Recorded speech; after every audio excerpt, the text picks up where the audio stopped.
Right, 20 June 2025, and today I'm excited to be giving you the last day update of the week, of the working week. Very interesting, and the week has gone past so fast. A lot has happened this week, especially with the case of the Lungu, the late former president of Zambia. That was the biggest story this week. But we're going into another big story. So going into this next month, which is July and August, we're going into a very big story, which is SADC. SADC is going to start again, and we're going to be going into it a lot. So you're going to see a lot of activity from my side on SADC, as Mnangagwa is just about to drop out as the SADC chair. Mnangagwa has got only 1 month left as SADC chair. So I will let you guys know what is going to happen in this next, in a few minutes. So I'll let you know what we're going to do with the SADC. However, let's get started with the key events for today. The key event for today is Nyokayemebhuni. So within the next hour, we are going to start working already. Nyokayemebhuni is going to appear in court today. So today we're doing what is called discovery. So discovery is when we get documents from the prosecution on what exactly is their case. Ever since this case started, we have never received any document from the prosecution to say what is their case against Nyokayemebhuni, what is the evidence. So today we're going to see for the first time the case of what exactly the Zimbabwe government is saying Nyokayemebhuni did, especially on the corruption cases that they're alleging that Nyokayemebhuni has committed. Remember, Honest Shumba is a member of the Zimbabwe intelligence who arrested Nyokayemebhuni in Randburg. So they took him to Randburg from the airport, and he's a member of the Zimbabwe intelligence. He was arrested together with a large number of Geza's people. So Geza, Blessed Geza, and his team were preparing to launch the 31st August, the 31st March protest, and they were captured. Nyokayemebhuni is the only person that remains in jail. So Honest Shumba took Nyokayemebhuni to the police. He is a member of the Zimbabwe intelligence. No one has ever seen him at court. So we're going to see him for the first time during the trial. But I believe that they're going to withdraw this case because there's no evidence. So everything that you're seeing is fake, and we're going to show you shortly, within the next few days, the strategy if they don't withdraw the case. So I expect them to withdraw the case today or next week. I expect them to withdraw the case. Both cases against Nyokayemebhuni are dead. There is no case, and today you're going to see it in court. So if you're coming to court, we'll see you there this morning. Now let's go to an interesting case that has taken place yesterday, and that is Zimbabwe soldiers have been acquitted. So I'm now going to show you the pictures. You're probably never going to see these pictures anywhere else. So let's look for that picture of the Zimbabwe soldiers. Right, so on your screen, I'm showing you an almost exclusive picture. These guys are Zimbabwe soldiers based at Inkomo barracks. So they are based at Inkomo barracks. And what happened is that a few years ago, they beat up the head of Zimbabwe intelligence, homicide. So this group was then arrested after they beat up the head of intelligence, homicide, who was beating up members of the public. So he was beating up members of the public at a bar, and he blocked the road with his car. He blocked the bar with his car, and the soldiers who were present then gave chase and told him to stop what he's doing. After that, he went into town, and after he went into town, he discharged his firearm. So he shot at them with his gun. Unfortunately for him, these guys were not scared of a gun. So they charged at him and he shot one of them in the leg. And they still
Uyo uko kuno apo pano mamuona kere nai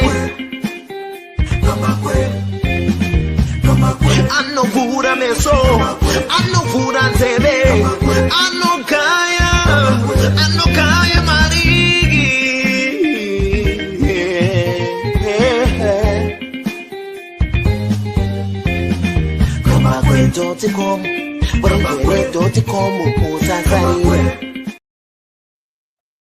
Right, guys, apologies. Tagwire is busy with his job again.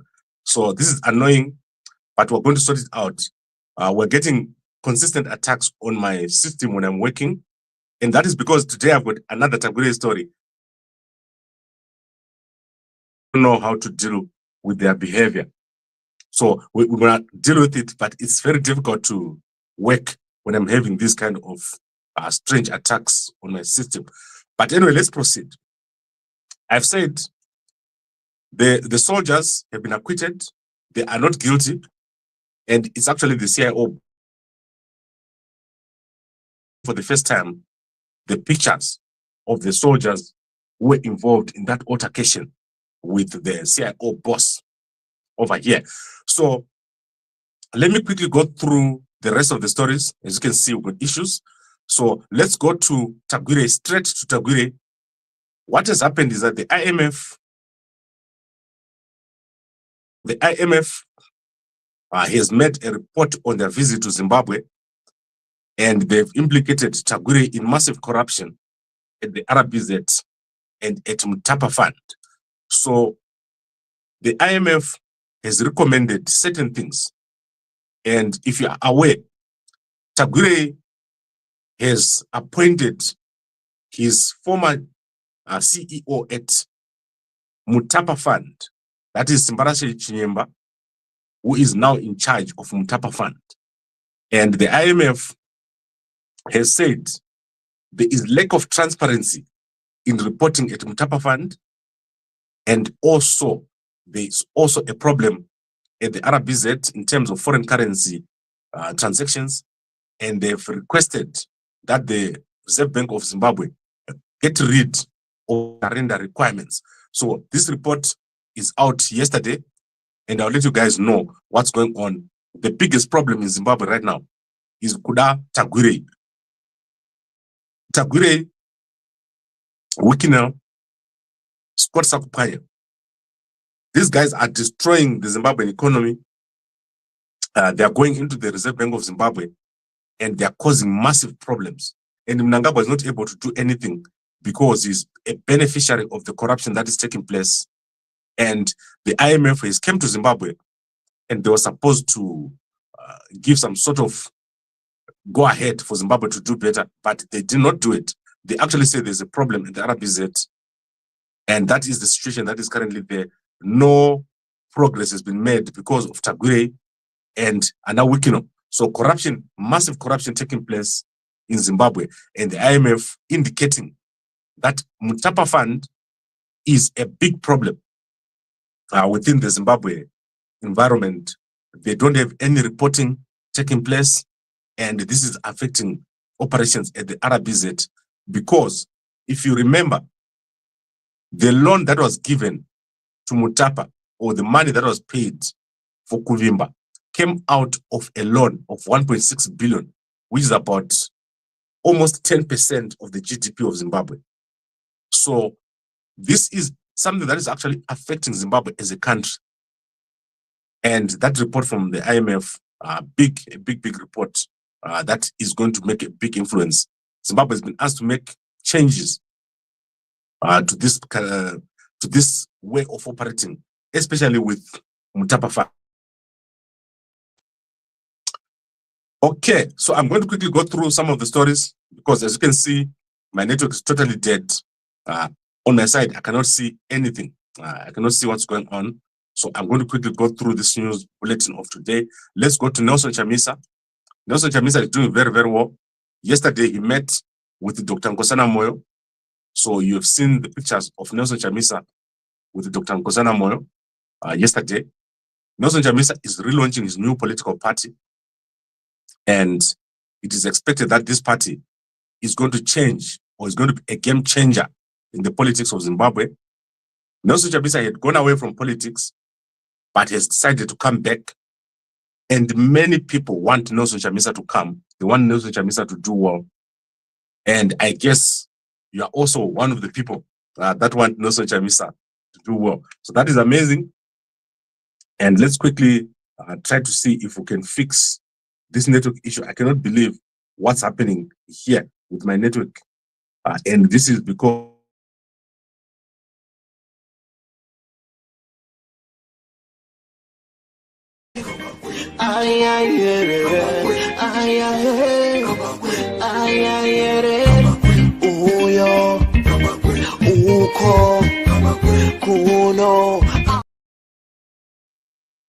right, guys, so I've moved to a different network. Let's see if that makes a difference. Nelson Chamisa meeting with Dr. Nkosana Moyo, that is a big event that has taken place. Dr. Nkosana Moyo, according to my understanding, has been away because of medical issues. So I don't know if that is sorted. If the sort of issues that Dr. Nkosana Moyo had, medical issues that he had, have been addressed. I'm not sure about that. Then let's quickly go to other issues here. Alice Potter, you know that Alice Potter has passed away, and yesterday she was buried. So I'm going to show you pictures of the burial of Alice Potter. So she was buried in Masvingo. She is the sister of one of the most richest people in Zimbabwe, Dr. Clever Potter, if I'm not mistaken. And so she was buried. There was a lot of people there at the funeral. And you can see, if I'm not mistaken, there was some sort of fence behind there. So I don't know if that is a stadium or what, but the burial has taken place. A lot of ZANU-PF people were there, including Munyaradzi Chatonzwa. That guy is crazy. He wants to go to 2030. Anenge Achipo, ED, Anenge Achipo. That is Munyaradzi Chatonzwa, a crazy person who doesn't know what he's doing. And then let's quickly go to SADC. So Mnangagwa, so that is the president of Zimbabwe, ED Mnangagwa, is going into his last month as SADC chair. So July will be the last month, the last full month for Mnangagwa to be SADC chair. After that, he's going to hand over to the president of Madagascar. However, Mnangagwa, through Munyaradzi Chatonzwa, has made a request to SADC so that he can get an extension of his term as SADC chair to 2030. So they want Mnangagwa to become SADC chair until 2030. They've started the process right now of requesting that SADC increases Mnangagwa's term by another year. Guys, can you believe it? It's crazy. I cannot believe that Mnangagwa loves power so much. How can he want to be SADC chair for another year? It's clear, the rules of SADC are clear. You can only be SADC chair for 1 year, but he wants to be SADC chair. Then let's go to the last story. Then we'll go to the newspapers. MWOS has won yesterday against Cape United, and they're now back at the top of the league. So at the top, we've got MWOS, Zimbabwe, Scotland, and then at the bottom, we've got Dynamos Triangle and Kwekwe United. So as I said, Dynamos cannot be relegated. According to the guys who told me, it's not possible to relegate Dynamos. So the league next year will probably have one more team, because Dynamos is likely to be relegated or to be in the relegation zone. So what they will do, they will not relegate Dynamos, but they'll add one more team into the league. So that is what it's looking like right now. MWOS at the top, Zimbabwe, and then Team Varoi, Scotland, with 27 points. Scotland is going to fall down deep in here. They're not doing well. And that is because their players are very weak. Vakaroiwa. Okay, let's quickly go to the newspapers. We're going to quickly look at, let me start with the business day for today. So let's see what the business day is saying.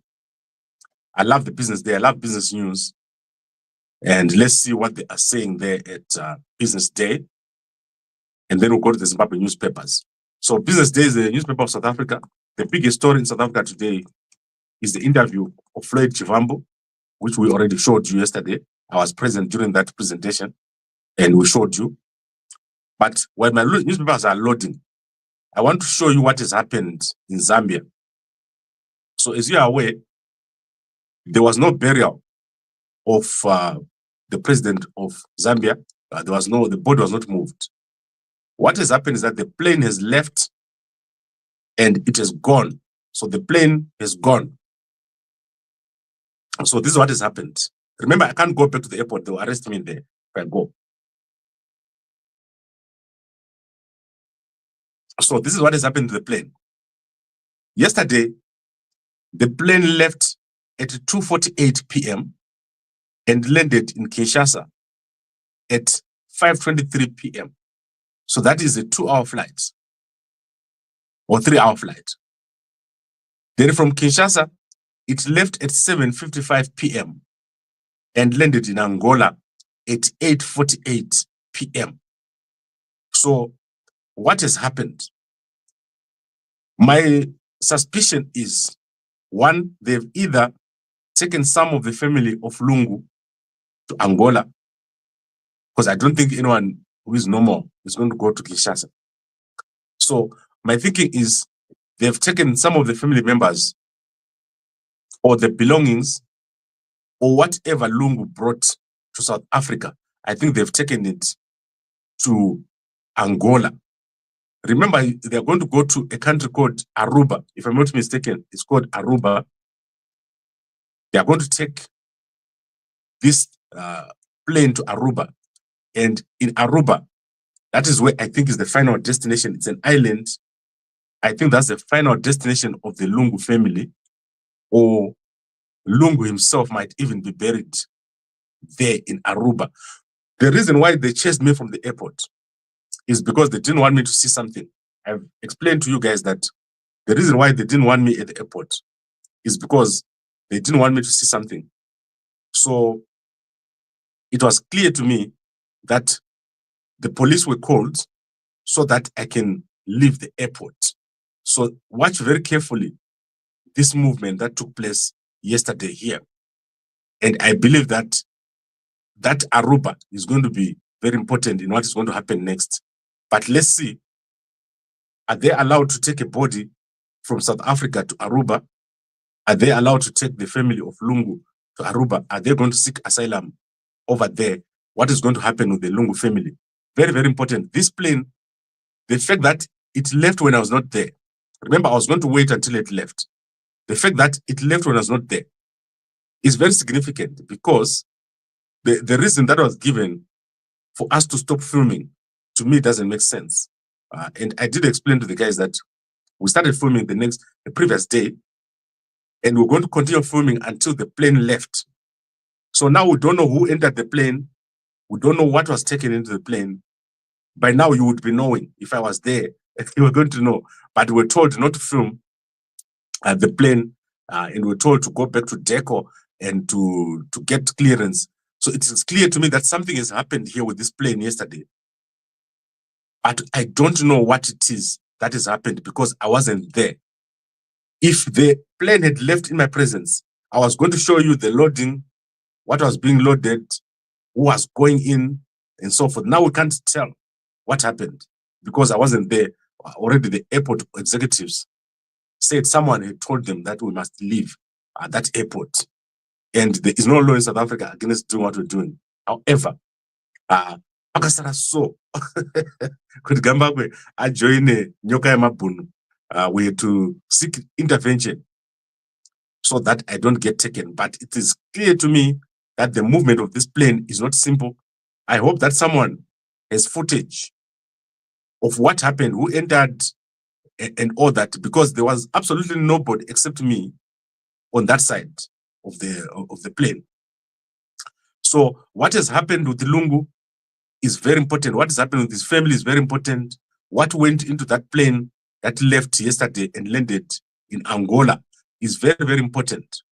And look at that. There are certain places where this plane is going from the 15th of June, where you can't tell where it has gone. You can see there are gaps here of where the plane is gone, but it's easy. We can track this very, very easily. However, the fact that the plane left with no one watching, which is what I was doing. Like I woke up literally in the morning wanting to see who was going to go into that plane, but now we can't tell. And that was because they made a plan for us. And I was not aware that they're going to make that plan. So I didn't have a plan B. And I also don't want to stay in jail, in South Africa jail. That was going to be crazy. Right. So let's look at the newspapers. I'm going to display now the newspapers.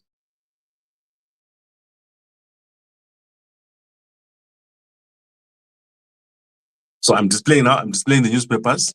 Let's go to Business Day. Are you guys seeing the newspaper? I don't think so. Okay, we're putting the newspaper on the screen now. Okay, so South African newspaper Business Day says Toyota's Japanese insurer sues South Africa. A 6.5 billion claim against Transnet, the case detained Department of Transport, and eThekwini for devastating flood damage to the Toyota South Africa vehicle assembly plant in Durban in 2022 could open litigation for SA companies hurt by the failing infrastructure. So Toyota is suing the government of South Africa for poor planning resulting in losses due to flooding. I don't even know if you can do that. Is that even a thing? Can you sue the government for flooding? And then Shivambu blames MK Intel for his downfall. And you saw, go and watch the full speech on Gambakwe. I was literally there when I was talking. Shivambu is going to form a new political party and is going to announce an interim committee within the next 2 weeks. You're going to see an interim committee. And then business law at flagship trade show in Russia. I don't know what that is about. I don't care about Russia. I don't care about the BRICS. I don't care about Iran. Like a broker. So this whole team, Yana Iran, they are no one. Let's go to another newspaper, Herald Zimbabwe. And I want you guys to understand here what is happening. This is very important. I showed you last night how much money has been stolen at the RBZ. Don't worry about these stories. IMF loads economic turnaround. That's not true. The IMF has said Tagwire and especially the Mutapa Fund is a big problem. They need to report. So go and look for the real report. Don't read these stories. They are fake. And then you are going to see here John Mushavanu holding a gold bar. That is not where the deal is. The money has been stolen from the ZIG tokens. Almost 1 ton of gold coins missing. So I showed you last night what is happening there. And then Auxilia Mnangagwa here, she is top Asian ICJ Foundation to partner government. So this is nothing. You can clearly see kuti Auxilia Mnangagwa has kuziya zvekuita. Let me explain to you guys what the problem is. A first lady is not supposed to be doing what she's doing. A first lady stays at home and receives guests. She doesn't run programs going all over the country and all that. This is chaos because who takes care of local stuff if she's doing what she's doing now? Auxilia Mnangagwa wants to be a player in the political field. She thinks people can even vote her to become the president. It won't happen. So Tagwire and Auxilia, they are setting a foundation for what they're planning to do, but it will fail. Especially Tagwire. Tagwire is no one, a very corrupt person. And I can assure you, Tagwire won't succeed in what he's planning. He's going to fail very badly, Tagwire. And no one likes him. No one likes Tagwire at all.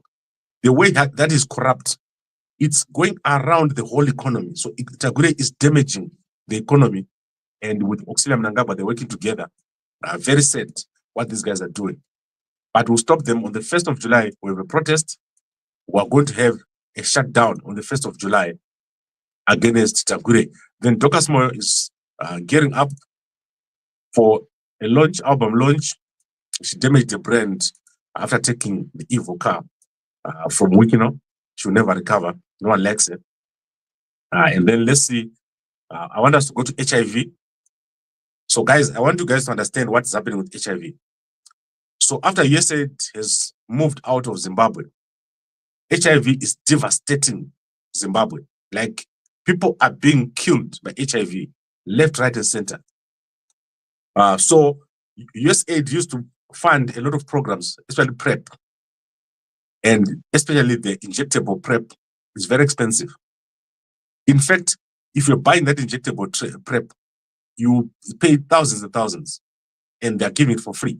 So the University of Zimbabwe research department for HIV have been busy. They're the ones who are approving all these things, and they have to find alternatives for HIV. And what does PrEP do? Because most women don't have power, they are overpowered by guys. So guys, let's say the guy has the money, the woman just sits there and the guy goes around with different women. He ends up coming home with HIV. So with PrEP, it prevents the woman from getting HIV from that encounter with her husband who is like dating 10 girls or whatever.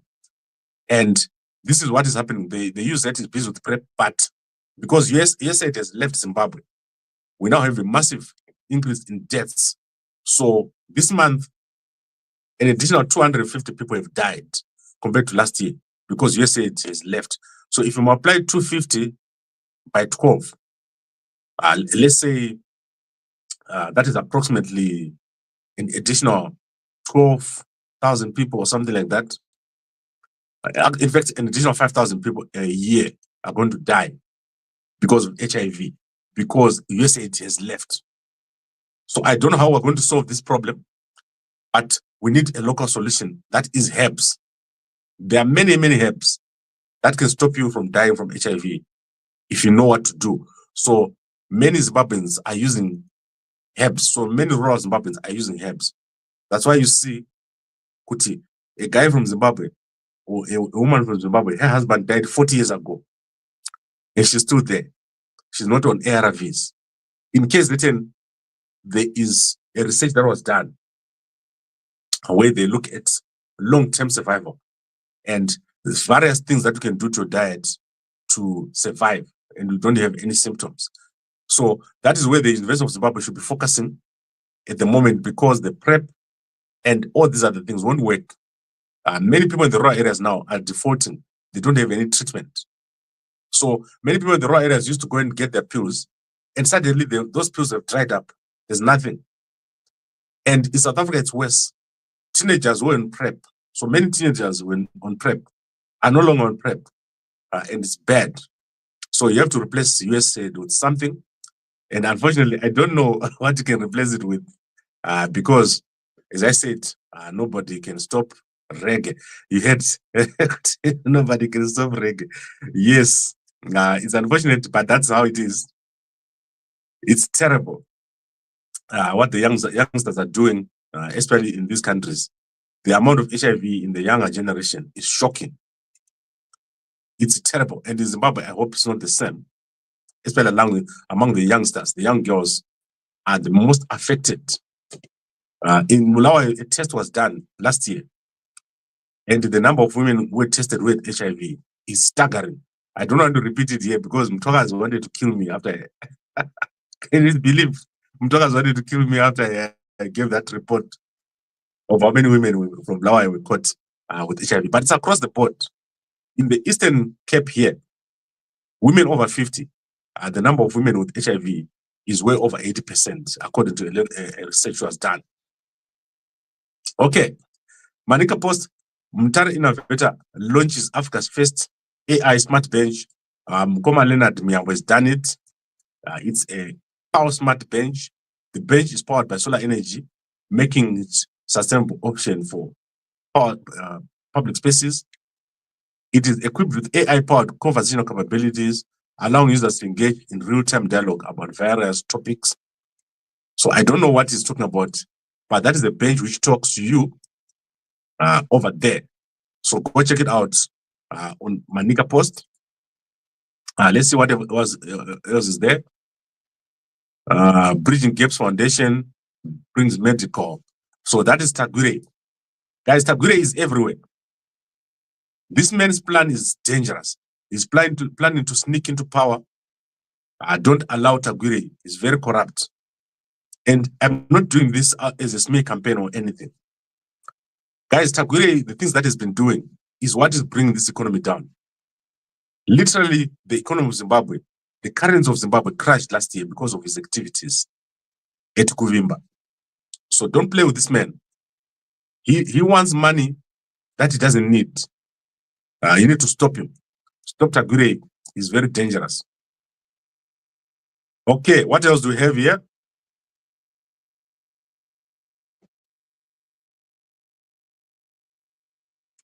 Right. Dapura Manzwi. Sorry. Dapura Unanzwa shifts focus. Embarks on Afro fusion journey. These guys came in. Look, they don't even know what they're wearing. They're wearing a Zulu outfit, and I don't know what else. Zimbabwean bands, they surprised me. They don't have a local attire. So it's better for you to wear Renso instead of whatever they're wearing there. And then on the Chronicle newspaper, RBZ gold stock grows by 126%. What's happening here is that after the IMF visit, the Reserve Bank has been forced to do this because they are caught. They are missing 1 ton of gold. This is terrible, guys. I can't believe it. And then I showed you the junior president of Zimbabwe. He's going to be inaugurated today. So that is Lionel Mazarire, the new child president of Zimbabwe. He's going to be inaugurated today. We'll bring you a speech. And what else do we have here in the newspaper? Wow, gold. Guys, gold is everywhere. London-listed Kavango Resources has unearthed a series of new significant gold intercepts at its flagship Hillside Gold project near Bulawayo, strengthening Zimbabwe's appeal as a competitive mining destination. I want you guys to understand something. Matabeleland has got the largest deposit of gold. I showed you. Go to our TikTok, you are going to see the map that I showed you there. The amount of gold in Zimbabwe, especially around Matabeleland, is staggering. You can literally pick up that thing on your hands, with your hands. Guys who dig gold, they understand this thing called a belt. A belt means if you touch that belt, or if you catch that belt, you have gold for days. These guys who are digging for gold are going away with tons and tons of gold in Zimbabwe. And you don't have a way of telling if someone has found gold because gold is in the ground. So if you're in Bulawayo right now, get into gold. There is gold everywhere. You'll be so wealthy. if you follow this gold and if you get into gold. I know Kudamsa Siwa was trying to do something with gold. I don't know what happened with it. They were trying to put a group together to find gold. But you can see already this story that I'm showing you here. Hillside has got gold. All the way to Mzingwane, all the way to Bubi. It's all gold under Blawayo. And I hope that the guys who are running the Zimbabwe School of Mines, they are doing something to find this gold and make it a thing. Well, Zimbabwe can just live on gold. Gold is the most valuable metal right now.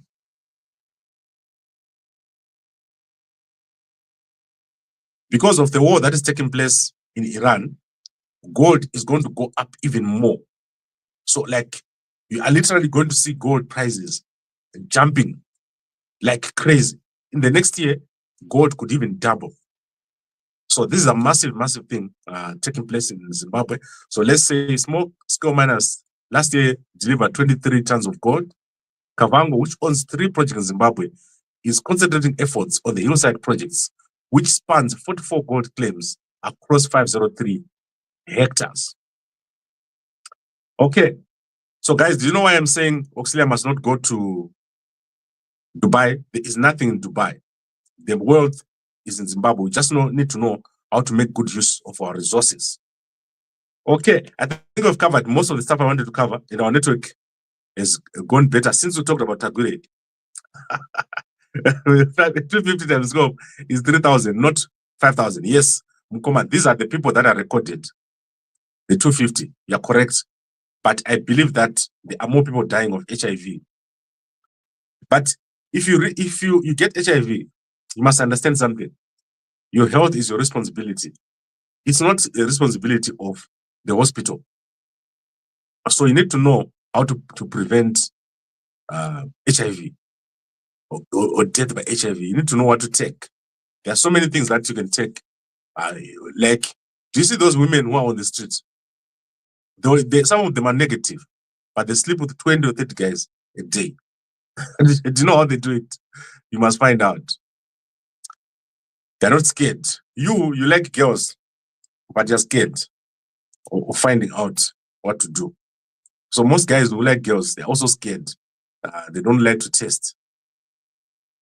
And they think if they don't know, then everything's fine. It's not fine. You need to know, if you like girls, you need to know how to prevent and protect. I know guys who are literally on PrEP, like, that's crazy. So another girl called me and said, do you know my boyfriend is on PrEP? I don't even know why he's on PrEP. It means he's got many girls. Yeah, what did you think? It's obvious. Why would someone go on PrEP if they're not having like tens of girls? So the guys who are scared are the ones who would die. But the ones who know themselves, they are already on PrEP. You like Kudata Gure. Kudata Gure is a great success story. Nkoma one-on-one, Kudata Gure has never run a business that is not with a tender. There is not a single business that Kudata Gure is ran that is not a government tender. So it's crazy. I cannot believe it. We need to move in more. Yes, WhatsApp me. And Nkoma Kalib, I'm so sorry about what happened with Tagure interfering with our broadcast. I no longer trust Gamba with too many lies. Nkoma Wangu. Yes, you're talking about lies. Everyone lies. Even wives lying to you. Imagine that your wife lying to you. That is crazy. You're scared to say use Mve as a PrEP. No. Mve is not a PrEP. Okay. I want us to think very deeply. Mve, 1 liter engine turns into 3 liters, 1 kickstart, and you don't have to crank it. Mve energy for days, muscles. Ukabata mundu, anochema, sari pamariro. You get me? However, HIV, the guy, I'm not a scientist, but let me tell you how it works. There are what are called pathways, the HIV. So pathways means how HIV infects you, how HIV replicates in your body, and how HIV stays in your body. So if you know how to prevent HIV from getting into you, that is PrEP. And if you know how to prevent HIV from growing in your body so that your CD4 is high, and if you know how to remove HIV totally from your body so that when you test, you're negative. So HIV test that so HIV negative. It doesn't mean under HIV. You can actually be having HIV and test HIV negative. So what do they use? People use anonzima blockers, so it could block my pathways. And there are so many herbs that people are using, especially in South Africa, which make them have these long lifestyles, like long, they live for long time. So take, for example, I told you last week about certain herbs that are used to boost the economy, the immune system. So very simple. Panema muzazoti ndatara kiwa. Muzazodara. Pana na black seed that it. Ana green tea. Green tea is something you know the ECGC. It's used a lot. Pana na pane herb, sorry, and with the herb shandisco mama countries. I want to show you this herb. Herb iri. HIV atombori gone. But you never find that herb. It's only found in certain places in the world. So they've done a synthetic of that herb. Let me show you. I want you guys to understand how this works. Because PrEP is not going to be available, right? So there is a herb, iri. Muri, it's a research. So you use it. I'm doing this for the use it. Right. We're going to help you. We're going to pin up by internet or Google. You're going to see that herb somewhere, and it's used in Chinese herb medicine. So if you ask him who use it, that is the and it. So it is an anti-HIV, anti-diabetic, and anti-diarrheal agent. And the research. This is the most strongest herb, this one. And all over the world, when you're drinking, China don't wear any medicine. When you're drinking, you don't even know what are you drinking. And I've always told you guys, don't drink something you don't know. So if the user is serious about research, then they'll start researching those kind of things and how to use them as blockers in my pathways, HIV, so that people don't start dying. Well, like what is happening now? People are dying now. Ever since US8 left, 3,000 people took up visa. Toti Ngatima province in Zimbabwe, they're 10. That means 300 more funerals are going to take place in every province of Zimbabwe. That is staggering, the staggering number. Those people are not supposed to die. So that's all I'm saying. Would use it? Yes, do a research. They must do a proper research on all these things. There are many, many herbs in Zimbabwe that are having the same effect as an, I don't even want to call that herb by name, but you see the point I'm trying to make. The point I'm trying to make is our research must be local and our solutions must be local. That's why someone is saying, hospital, where's the hospital? Yes, there's a hospital. You can Google it. Hebet. Taguri is got a hospital which you took from Kereke. But anyway, guys, the point I'm trying to make is USA it is left, and the big gap is causing death in Zimbabwe. Right. So to me, the big story is this one. Nelson Chamisa doing very, very well. I like him. I believe that Nelson Chamisa is going to be a big player going forward. When Mnangagwa is gone, this man is going to become big again.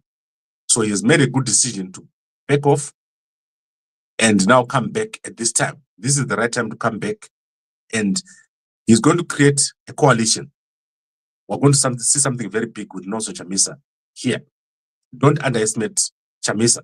He's very big, and he's got the support of some of the biggest media houses in Zimbabwe, including Gambakwe. If I support you, you're going to do well. Look at Nyokayemebhuni and Nyokayemebhuni. They're doing well because they were supported by Gambakwe. Then let's recap. We said Zimbabwe soldiers who beat up a CIO, top CIO boss, have been acquitted. And in fact, the men that you're watching there, One of them is a top guy in the military of Zimbabwe, probably military intelligence, because even though they were being shot at, they didn't stop. So that is Lieutenant Munyaradzi Chatonzwa. I don't know whether he was promoted to a higher rank, but he is one of the guys in that picture who beat up a Zimbabwe intelligence boss who was brandishing a weapon. They even shot one of them on the leg, but they still went and beat him up after he was shot. So these guys are not afraid of a gun. You can clearly see, but they're not afraid of a gun, and they're also not afraid of a CIO.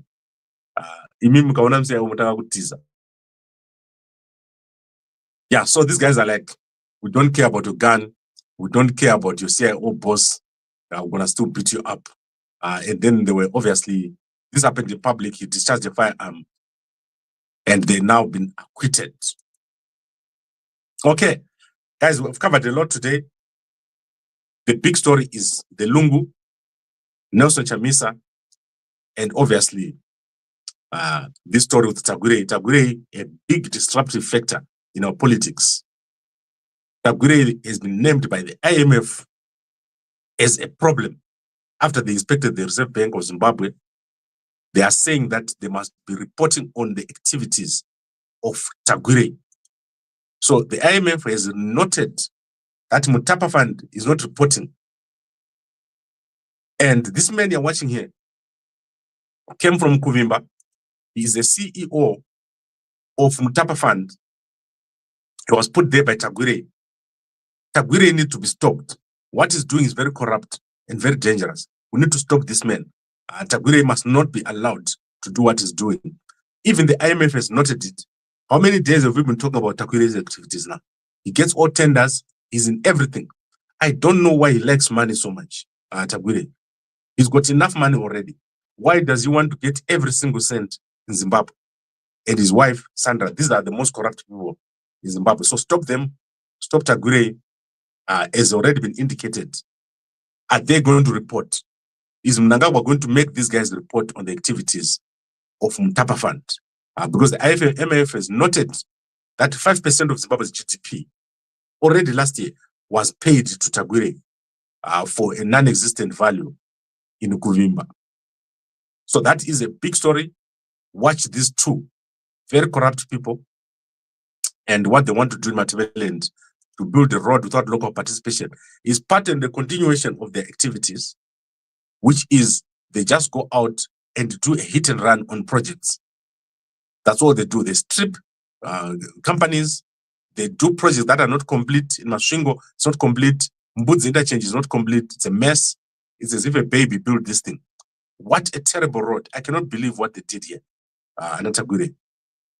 It will take another 20 to 30 million to fix this interchange. Look on the left there. Look on the right. It's a mess. This thing is not complete. So Tagwire, very dangerous person, but trying to sneak into power at the same time. He's trying to sneak into power. Don't allow Tagwire to sneak into power. And also he's on sanctions on top of all that. So on top of the IMF picking him up, he's also on sanctions. Okay. I think we've covered everything. I'll see you in a little bit. Let's say in the next 3 hours, I'll be back to update you on Nyokayemebhuni. What documents are they going to show? Or are they going to withdraw the case? If I was the prosecutors of Zimbabwe, I would withdraw this case immediately. They don't have anything. They're embarrassing themselves.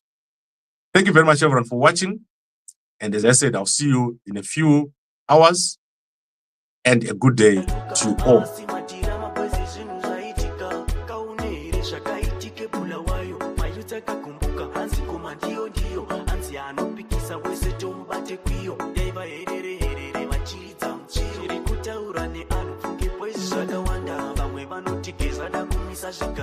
Zviri kumedza go